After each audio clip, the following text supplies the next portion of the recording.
Hey everybody, welcome to Vision Tech Perspectives. This is Dave Swain, Vision Technology Management, and as usual, love to bring in the co-host Doug Johnson. Doug, how you doing today? I'm good, Dave, and excited to be back. We're bringing in another guest, Jay Akridge with Purdue University. Welcome. Thanks, Dave. Hey, great to be here with you and Doug today. Yeah, so on the faculty here in agricultural economics at Purdue, but just back from 16 years in administration, also at Purdue. I was dean of ag for a number of years and then provost at the university. What I see on Purdue's campus and surrounding greater Lafayette area when I was in school never would have happened. Yeah. Never would have happened. And that's a logo of a certain university to the south of us. Mm-hmm.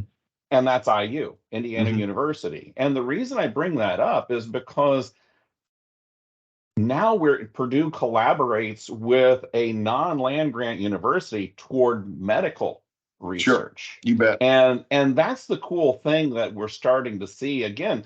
We talk about the collaboration and the need we have amongst the land grants, but to our broader conversation, the collaboration in different practices, segments, whatever you want to call them. Now we're dealing in medical. Yep. And helping a medical university really deepen that research. And I think that's huge as well. No, absolutely. Yeah, when you're talking about consumer preferences, you're getting into that link between nutrition, health, and food, of course. So important. And Dave, I think, yeah, when we think about competition versus cooperation, I mean, the competition's around the best idea. You know what I mean? It's who's got the best idea, and when it comes to competing for funding. But the name of the game is collaboration, because these things we're dealing with today they're so complex. They embody so many technologies. One individual sitting in their lab doesn't solve all these problems. I mean, it takes these cross-functional, cross-discipline teams, ideas from lots of places, and you pull all that together, and you can actually, make the kinds of discoveries that you need to address some of these really difficult issues. So I think I'm glad you brought it up, because it's certainly not just about what happens inside an ag campus, but it's again the connections to med schools, connection to engineering schools, et cetera, that are the ticket long term. Yeah, I had to laugh when I first came back and I started to see an IU, which is Purdue's arch rival, to say the least. And I was just like, man, that wouldn't have happened when I was on campus. There's just no way. Yeah. Hey, man, we'll take them on Saturday mornings, and a few nights during the wintertime. But exactly, we need to partner with them, during the rest of the year to deal with the issues that our state and nation are looking at. Absolutely. Well, let's kind of change the thought process and the conversation here. We've talked about the land grant universities and their roles and the vision of the land grants and agriculture, because when I was in school, it was the 80s, and we were watching the enrollment of the ag school drop fast. It was a big concern because the farm economy was bad, and really there was no opportunity, or really there was a lot of thought that I don't want to go home and be labor and drive a tractor or shovel manure or whatever. I don't want to do those things. And I think the technologies have enabled us to give a kid a reason to go home to farm, because there's a specialty there. There's an education there that mom and dad, and maybe even some of the brothers or uncles or whoever, don't have. Where do you see that, and what are your thoughts in that aspect of the relationship from the university toward that segment, helping them integrate back into the operation? I mean, I even talked to a grower that they were going to bring one of the nephews back in to be a fleet manager for the operation. No, I mean, and certainly you could highlight it as a challenge, I think, too, is just talent.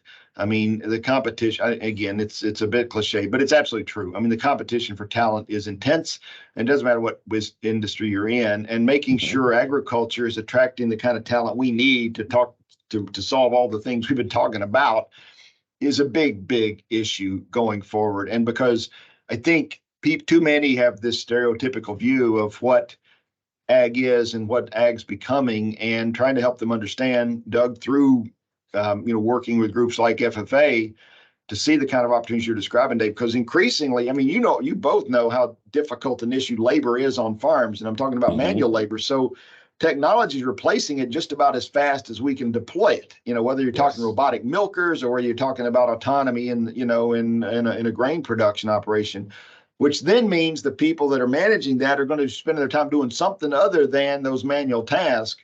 They're thinking about markets, they're thinking about opportunities, they're thinking about financing, and they're thinking about fleet management. So the level of skill required to run that kind of operation is different. And so I think we've got to be cognizant of that, to make sure that we're giving them the skill set when they go back. They have what they need to help that farm operation be competitive, in a really different environment. So yeah, I think to me, it makes it more exciting, in the end, for them to go home and be able to participate in a very dynamic farm business, and maybe that is different than the one that their father joined 25 years ago. So, but again, you got to tell that story, and you got to make sure that if you're us or anybody else in this education business, giving them the set of experiences they need to be successful when they go back. At least the starting point, because we know now this lifelong education thing is real. Oh yeah. You don't get it all in one dose, and that's enough. No. So staying current is just reality anymore. Exactly. Well, it's like my dad told one of my brothers after he graduated from college. He said, "Now you just spent 16 years of your life learning how to learn. Yeah, there you go. Now it's time to start learning." I like it. And I mean, and I remember my mom and dad at 60 were I think they were at the extension office taking computer classes. Sure. And so it was those types of things that you have to go out and learn something every day. Yeah. And continue to learn. Yep. So, well, I'm gonna give you the proverbial ending question, and I think this is a longer conversation than just a yes or no. So, let's say you were at home and you have a farming operation. You're in your mid 40s, maybe even early 50s. Kids are starting to get to the point where graduating from college or tech school or whatever they went to prepare themselves for a career, and they do want to come home and farm. What's your concern for them? Yeah. I mean, we could certainly and go opportunities back. too. Yeah. Well, and you could go back to all the things we've been talking about, but for me, I mean, the biggest concern is really bringing the right mindset to the operation, because if one goes home expecting to be able to do things the way they've been doing them for the last 20 years, maybe the way they grew up doing them, and that's their vision of where things are going, that's going to be very, very difficult, because there's just too much with respect to all of the things we've been talking about that's going to reshape that farm business. On the other hand, go back with an entrepreneurial mindset that says, I'm going to be the best I can be for this next season doing what I'm doing now, but I got an eye on where things are going, because I've got to force my farm business to be looking to the future and thinking about what it's going to mean for the way I compete. And this goes back many years ago when I was working with fertilizer dealers, and there was one on the East Coast that ran a really progressive, crop inputs firm out there, retailer. So basically, he served farmers. We had him at a conference, ask him, about the future, where's his business going, 20 years down the road, whatever. He said something always stuck with me. He said, I really don't know what I'm going to be doing 20 years from now. What I do know is I'm going to be doing whatever it takes for a farmer to grow a crop profitably. And so when you got that mindset, you're not afraid to let some things go, because you got to change to be able to be profitable. And if farm businesses can bring that kind of mindset to again, doing the best they can do in the shorter run to adopt practices, make them efficient, all that kind of thing. But keep that eye on the future to say, okay, in the 70s, it was, get bigger or bust. In the future, it may not be. It may be get smaller and more specialized and produce niche products for some kind of pharmaceutical manufacturer. I mean, I don't know where this is going, but I do know that the right mindset and a very intense focus on, again, developments and more broadly can pay real dividends. So, Dave, I think that would be the thing I would hope that they could bring back, because I'm very bullish long term on especially U.S. agriculture, the needs that the world's going to have, but those needs may well look different, and we're going to have to be paying a lot of attention to where the opportunities are for us to make the changes in our farm businesses that are aligned with that that changing world. So that may be one thing I'd be thinking about. Okay. I'm going to throw another one in there, and it wasn't on the outline that I gave you. So if you don't want to answer it, you don't have to.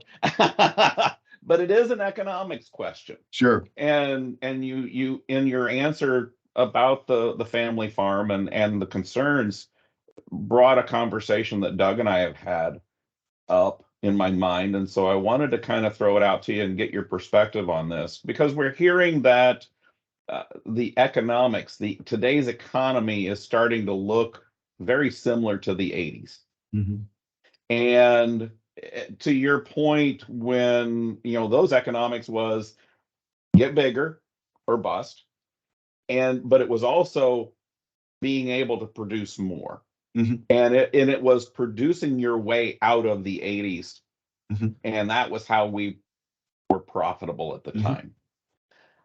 In today's production, I don't think that we have that opportunity if we have the same scenario again, because we're pretty much within reason, we're pretty much maxing out our production capabilities.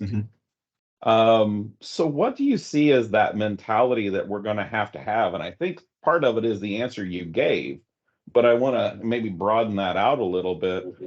What do you see the mentality will have to be if we run into that economy again?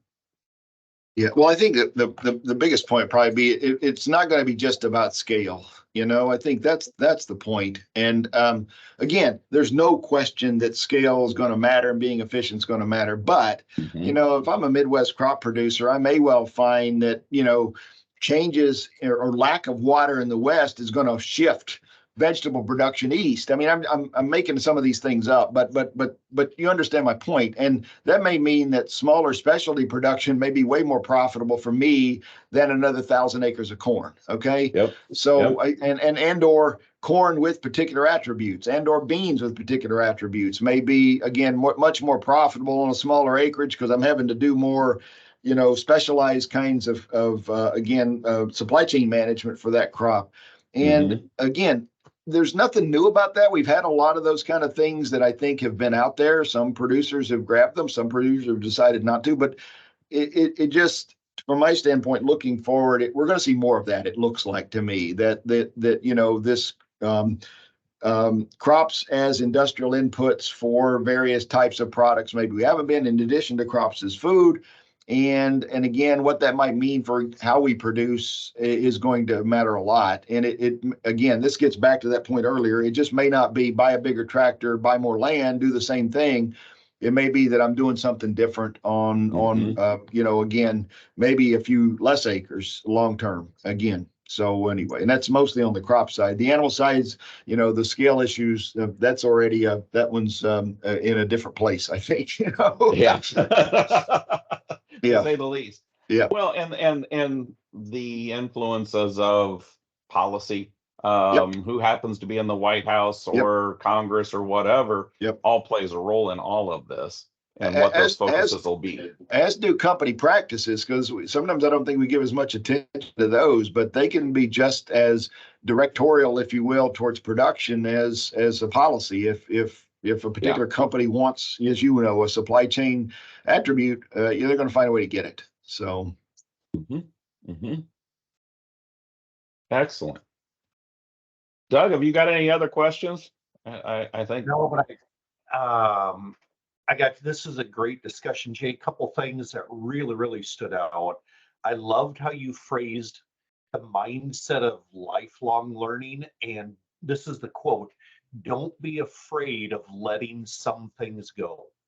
Well, I really liked how you phrased that brochure I brought up. You can make more money with farming with horses and mules.